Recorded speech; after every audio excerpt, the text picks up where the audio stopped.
Welcome to Quality Perks, the podcast that not only delves into the intricacies of contact center quality management, but also uncovers the personal stories of industry leaders. Brought to you by BPA Quality, your trusted partner in enhancing customer experiences.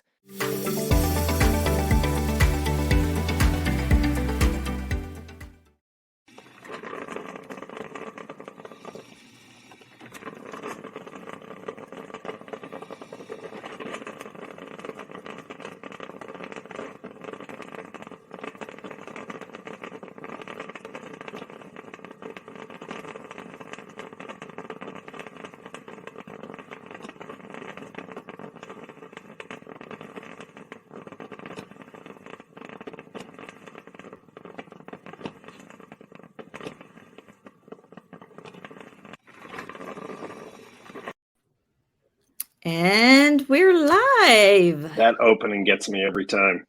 I love it. Can they make I wonder if they could make an alarm clock that has that sound, like a coffee pot.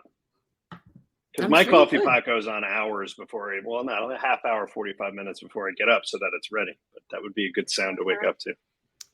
Absolutely. You could actually make your own like ringtone or something like that as well. Someone's had to have thought of that already. The audience can find that. If anybody finds a coffee pot alarm clock sound, let me know. Or ringtone. Good morning, everybody. Welcome to Quality Perks. We're joined today by Stephanie Taylor. Good morning, Stephanie. How are you? Good morning. I'm doing well, thank you. And we also have Karen with us, as always, and myself, Neil. Good morning. Good morning. Good morning. I love being able to have coffee with friends.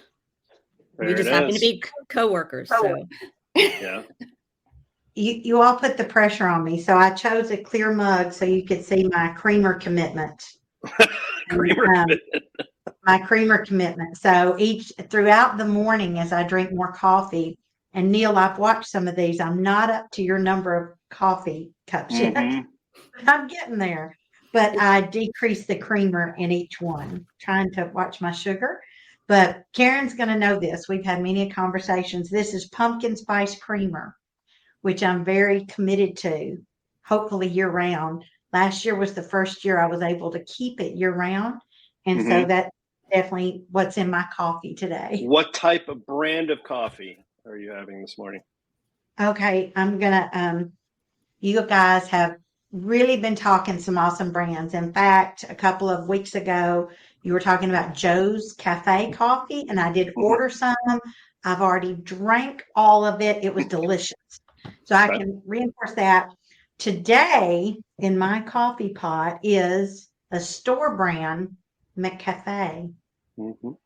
And I don't go to McDonald's much, but their coffee is really good, and it's my go-to in between trying new things these days. I'm a fan for sure. Yeah, have you had theirs? So what about you two? What are you drinking this morning? Well, I went with the Joe. Oh, go ahead, Karen. I went with Joe coffee as well. So it's Joe's Donut Shop. Used it in my Keurig. The problem with today was that I ran out of creamer. So I'm using a protein shake added to my coffee. Vanilla, of course. And it is delicious and hits the spot. And it gives me the protein I need to face the day. There you go. And low sugar, I'm betting, in that protein. That's correct. And yeah, it's good for old people like me.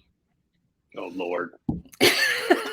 I'll transition to Ocean City Coffee Company making a return. Kenya AA. I think I had them on the first episode or second. Not sure, but I'm a fan. I drink my coffee black, so I don't have any creamer talk. But my mug today, we've got a couple birthdays to celebrate. It is my daughter's 12th birthday. So she'll be really excited that I showed her face on this mug during a podcast seen by millions around the world. And absolutely. Karen, you are celebrating a birthday as well, I think? I am. My daughter turned 17 today, and I cannot believe that she's almost an adult. Karen, that does seem impossible. That does seem So, Crazy. so your daughter's 17. Neil, how old's your daughter today? 12. She's turning 12. Dozen years Yes. old today. We've been reminding her that she's an elv, not a teen. So she's 12, not 13. So she's an elv for one more year. Although she's a tween, which I think is worse. Does that term even still exist? Tween? I guess so. I think so. I had hair. I used to. When these photos were taken, I had hair. It's So great. happy birthday. Happy birthday to them. Happy That's birthday. wonderful. Neil, So wait till she becomes, dating age. You're going to just be so happy, and it's amazing. I'm going to just transition now to talking about contact center quality monitoring. We'll get off that other topic. And Stephanie, while we were prepping, we were just in the green room, and you have such a great history of working with contact centers and quality monitoring and customer care, customer experience. So I was hoping you could kind of walk us through your experience in the industry and to kick us off. Sure. I think I would say it's great experience because I learn from everyone I interact with. But it's a long-standing relationship I have with service and serving customers. And I have been with BPA Quality now 13 years, lucky 13, I'm going to call it. But I have known BPA Quality and have worked with them and alongside them for more than 20 years now. And that's when I was kind of from the other side of what we do every day by being a client working with them. And I always say they're just as great to work for as they were to work with when I was on that side. And I think my passion, if you will, you can call that geeky and nerdy, that I like to talk about these things, but it comes from learning service. Back in college, I started out waiting tables, and waiting tables is an interesting field because you don't make a lot of money unless you're good at it. So if you're not good at it, you get weeded out pretty quick by the low hourly rate that you get paid. You live on those tips. And the way you make more money and the way you increase your tips is by thinking ahead, taking care of the customer, unlike they've been taken care of before. So many folks may be tempted just to throw down their average tip all the time, but service has become a key element in everything we do. Every interaction we have involves some level of service, even if it's with your electric company, right? If I turn on the light switch, I expect the lights to come on, and I expect them to provide the energy to do that. And they expect me to pay for that on time, every time. So we have a good relationship. That service agreement that we enter into exists. And so I'm going to say that waiting tables was where I learned the better you serve, the more you make. And it is important, and you can stand out and be different. And through the years, that element of service has come into all industries and all businesses. And I really can't think of example out there that it's not a factor in what we do every day in our jobs. And I have been lucky enough to be able to take that experience and continually build upon that with technology changes, relationship exposure. Goodness, we've learned a lot in the past 20, 30 years around how we can do this better, but not just how we do it better. How do you intentionally make it better?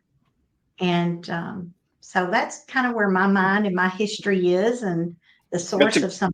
It's a great beginning. I think I started out kind of in the same way, waiting tables, restaurant industry type thing. We should do a poll, Karen. We should throw it up on the site about, where did you learn service? How did it progress or stream throughout your life and your career and things that you went on to do afterwards. So those are fun jobs, but you're right. You have to do all those things. You have to proactively take care of the customer. So it's the transition between that and what, contact center agents do. It's the same thing, right? It's don't handle every call. I call it the 1,000 call stare, right? You're trying to create that unique relationship with each caller, especially in sales or outbound calls or inbound sales queues to build that relationship with the customer. And it's the same thing when you're working in the hospitality business. So it's totally an end or A equals B, A equals B, 1 + 2 = 3. There you go, type relationship. So from the different clients that you've worked with over the years, or BPA, what do you take away, I think, is the most important deliverable for those clients? What's an important takeaway from all of that? Well, a common question that I get a lot today is, how much does it cost, for you to help us, for you to help me improve my quality? What does it cost? And of course it's a cost, right? It's a cost. We're in business, right? So it's got to be a cost associated with it. But what I like to see is not just what does it cost? What can quality do for you today? And I encounter a lot of folks that will answer and say, we've got a quality program. It's almost like it's a checklist, right? Quality, check, we're doing that. Training, check, we're doing that. Coaching, we're doing it. But how long has it been since you've looked at what you're doing and you've changed it based on your customer expectations? Or, is it saving you money? Is it telling you something that you didn't know yesterday? Where are the interaction points that are key to your customers today? For instance, we've been evaluating and reviewing chat and email interactions for clients for going over 8 years. And I've got some clients they don't yet have chat availability with their customers. So the technology gaps in how clients are catching up to apply all this technology so that I can reach you in the way I choose, right? Whether it's just through a chat or through an email, or maybe I need a phone call. Those interactions are all over the place when it comes to the technology application. And so quality can be a key driver on your budget, not just in what it costs, but what it saves you, how it changes your customer's perception of what you do. How you manage your quality and the changes you make is the real answer to that question today. When was the last time you've updated your quality program? If you have it, are you asking the same questions you were asking about quality a year ago, 3 years ago, 5 years ago? And if the answer is yes, because we invested in that program and it is solid, it is hard coded to measure our environment, I would say you need to look at it again, because things are changing every day, and how customers expect, what customers expect from us in those interactions. Sure. Yeah. I mean, it's two-sided, or it's multi-sided, really. I mean, you need a quality program to be able to measure the behavior of the frontline agents, make sure that they're doing what they need to do in order to serve the customer. But it's also a profit center, right? So you're measuring behavior to correct the opportunities and sustain the successes. But it's also, as you said, what has your quality program told you about your business that you didn't do yesterday? These are your frontline troops. These are the folks talking to your customers.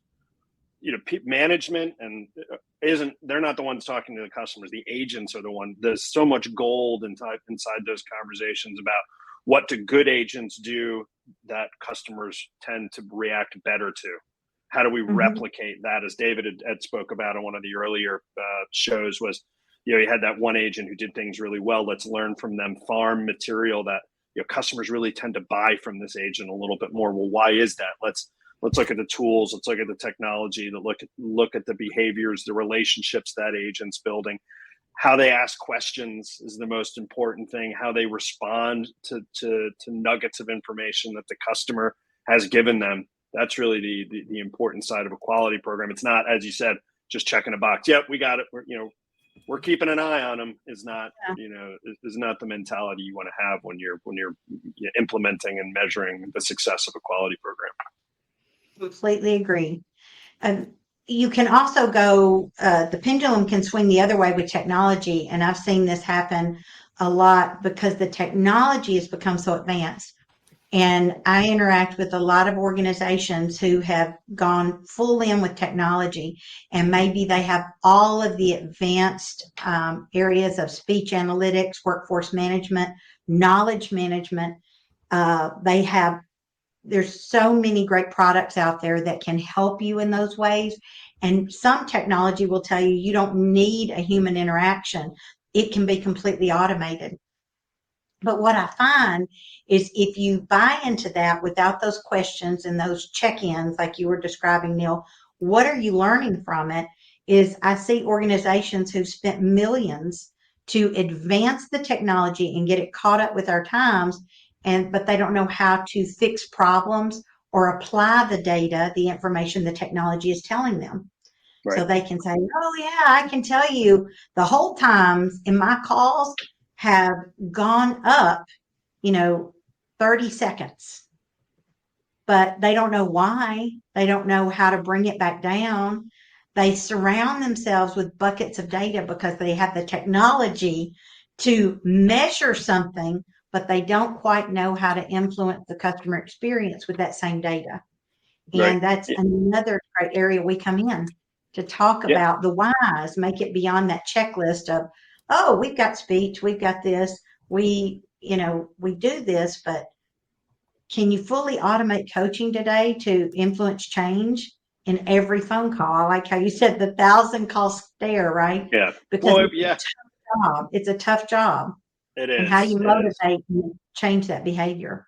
Yeah. Well, I'm always reminded of a quote from your earlier statement where the data without insights is meaningless, right? So Yeah. you're surrounding yourself with all this data, but if you don't have the insights to measure it and to action it, it's just Yeah. data.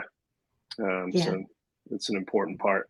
If you were to give advice to a company looking to either start up a quality program or enhance their quality program, what would that be? A key piece of advice. A lot of everyone has an opinion about service. Everyone has an opinion about service. And I've come across examples where there was certain language used because Mary insisted the new technology be called that language, or Bill has been with us a long time and this was Bill's program and Bill built, the phrases that we use and we can't change it. My best advice would be only listen to the customer. All of those opinions that each of us have about a particular service, especially if you've got a lot of longevity in your organization, kind of throw those out the window for now as you're considering improvements and changes to quality, or maybe you're just wanting a fresh approach. And I would suggest starting with only what the customer says. And if that's not your guide, you're going to miss the mark. And how can you improve the customer experience? That would be my best advice, coupled with um, asking yourself some of those questions. When was the last time we used the information we were measuring? And, are we measuring the right things? So if you're looking at what the customer is telling you, by nature, those questions are going to come up because the customers have a lot to say. We survey them. We don't always get back to them timely. Mm-hmm. It takes time to make these improvements. But if you're listening to what that customer is telling you, that's where your business is headed, and that's how you can make improvements that are going to be noticed by all your customers when you listen to them. For sure. Yeah. Yeah, I think going back to the getting geeky about quality, taking customer survey data, correlating it with quality data to give you 360-degree view of what's actually happening with your business and your product is really, really interesting data. So is your quality program, you coming in and you're scoring 90s, but your CSAT surveys are, in the dumps, or vice versa? To your point, what are you measuring? Are what you're measuring or what you're asking really important? and taking a scientific, psychometric view of the questions you're asking and how you're asking them is incredibly important. So thank you for that. Well, Stephanie, thank you for your time today. Karen, as always, thank you as well. Next week, we will be here with our analytics team. So we're looking forward to bringing them on. Some of that psychometric tease there that I had just a few minutes ago. So they'll be on with us. And thank you, Stephanie. Really, I've always enjoyed talking with you and your insights and your experience. Well, thank you too. This was a lot of fun. I've still got half a cup of coffee to go. I know. I think we're going to be on a meeting together in like 10 minutes. So just hold on to it. Finish it then. Yep. Good to see you guys. Have a great day. Take care. Thanks, everyone. Have a great rest of your week. Bye. Bye.